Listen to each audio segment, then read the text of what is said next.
अस्सलाम वालेकुम वीवर्स दुनिया में उकाब की 60 से ज़्यादा किस्में पाई जाती हैं। दुनिया के काफ़ी ममालिक में उकाब फ़ौजी निशान के तौर पर भी इस्तेमाल होता है। उकाब की ज़्यादातर इकसाम एशिया और अफ्रीका में पाई जाती हैं। दुनिया के सबसे बड़े उकाब के पर 250 सेंटीमीटर से भी लंबे होते हैं और ये उकाब बड़े बड़े जानवरों के शिकार करते हैं। वीवर्स नर मुकाबले में मादा उकाब ज़्यादा बड़ी और ताकतवर होती है। वीवर्स उकाब जब बूढ़ा हो जाता है तो वो किस तरह अपनी ज़िंदगी के मज़ीद 30 साल बढ़ा सकता है और इस तरह के मज़ीद दिलचस्प और हैरत अंगेज़ हक़ाइक़ जानने के लिए वीडियो को एंड तक ज़रूर देखें। और नए आने वाले मोअज़्ज़िज़ मेहमानों से गुजारिश है कि वो हमारे चैनल को सब्सक्राइब कर दें और साथ ही बेल आइकन को भी प्रेस कर दें ताकि हमारी आने वाली हर नई वीडियो आप तक बर वक्त पहुँच सके। वीवर्स उकाब की नज़र इंसानों के मुकाबले में 5 गुना तेज़ होती है। बेसिकली इंसान को 3 रंग दिखाई देते हैं जबकि उकाब 5 रंगों को देख सकता है। फिलिपाइन में सबसे बड़े और वज़नी ताकतवर उकाब पाए जाते हैं। इनकी लंबाई 102 सेंटीमीटर और वज़न 8 किलोग्राम तक होता है। वाइट ईगल्स दरख्त पर सबसे बड़ा घोंसला भी बना सकते हैं जो कि 20 फीट गहरा, 9.6 फीट चौड़ा और 2 टन वज़नी हो सकता है। वीवर्स गोल्डन ईगल्स मगरमच्छों का शिकार करते हैं। उकाब भूख और प्यास को बर्दाश्त नहीं कर सकता। जिस जगह उकाब होते हैं वहाँ बिच्छू नहीं आते। उकाब इंतहाई बारोब परिंदा है। ये ऐसी जगह पर रहना पसंद करते हैं जहाँ किसी और जानवर का आना जाना ना हो। ये ज़्यादातर पहाड़ों की चट्टानों पर रहते हैं। वीवर्स कहने वाले ये भी कहते हैं कि जब उकाब आवाज़ लगाता है तो कहता है कि लोगों से दूर रहने में ही सुकून है। वीवर्स माहिरीन हैवानात का कहना है कि उकाब बहुत ही नाजुक मिजाज परिंदा है। तमाम परिंदों में इसकी नज़ाकत का कोई हमसर नहीं। वीवर्स उकाब ज़्यादातर खुद शिकार नहीं करता बल्कि दूसरे जानवर के शिकार किए हुए जानवर ले उड़ता है।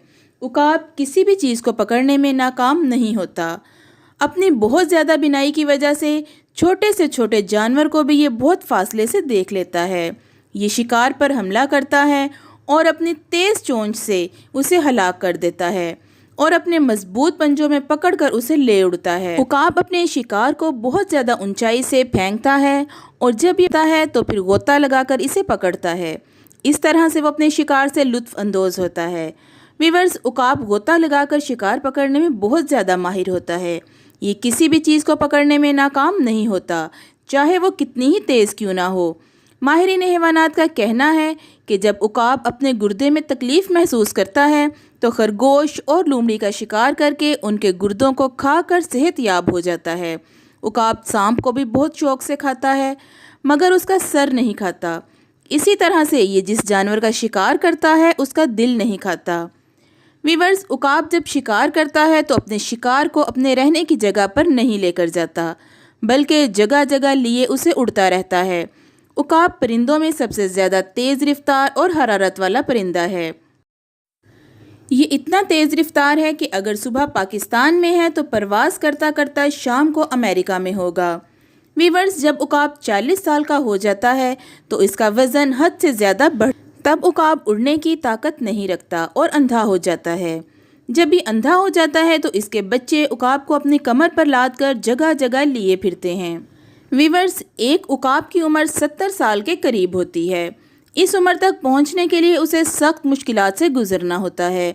जब इसकी उम्र 40 साल होती है तो इसके पंजे कुंद हो जाते हैं जिससे वो शिकार नहीं कर पाता। इस तरह इसकी मजबूत चोंच भी उम्र के बढ़ने से शदीद टेढ़ी हो जाती है। इसके पर जिससे वो परवाज़ करता है बहुत भारी हो जाते हैं और सीने के साथ चिपक जाते हैं जिससे उड़ान भरने में इसे सख्त दुश्वारी का सामना करना पड़ता है। इन सब मुश्किलात के होते हुए उसके सामने 2 रास्ते होते हैं, या तो वो मौत को तस्लीम कर ले या फिर 150 दिन की सख्त तरीन मुशक्क़त के लिए तैयार हो जाए। वीवर्स वो पहाड़ों में जाता है और सबसे पहले अपनी चोंच को पत्थरों पर मारता है यहाँ तक कि वो टूट जाती है। कुछ दिन बाद जब नई चोंच निकलती है तो वो इससे अपने सारे नाखून जड़ से काट फेंकता है। फिर जब उसके नए नाखून निकल आते हैं वो चोंच और नाखून से एक एक करके अपने बाल उखाड़ देता है। इस सारे अमल में इसे 5 माह की तवील तकलीफ़ और मुशक्क़त से गुज़रना होता है। 5 ماہ بعد جب وہ اڑان بھرتا ہے تو یوں محسوس ہوتا ہے جیسے اس نے نیا جنم لیا ہو۔ اس طرح وہ مزید 30 سال تک زندہ رہ پاتا ہے۔ ویورز، عقاب کی زندگی اور ان ساری باتوں سے ہمیں یہ سبق ملتا ہے کہ بعض دفعہ ہمارے لیے اپنی ہی زندگی کو بدلنا کتنا ضروری ہوتا ہے تاکہ ہم اس سے بہتر زندگی گزار سکیں، اگرچہ اس زندگی کو بدلنے کے لیے ہمیں سخت جدوجہد ہی کیوں نہ کرنی پڑے۔ جی ویورز، اگر آپ کو ہماری ویڈیو پسند آتی ہے تو اسے اپنے فیملی اینڈ فرینڈز کے ساتھ ضرور شیئر کیا کریں۔ اپنی دعاؤں میں مجھے یاد رکھیں، اپنا بہت سا خیال رکھیں۔ اللہ حافظ۔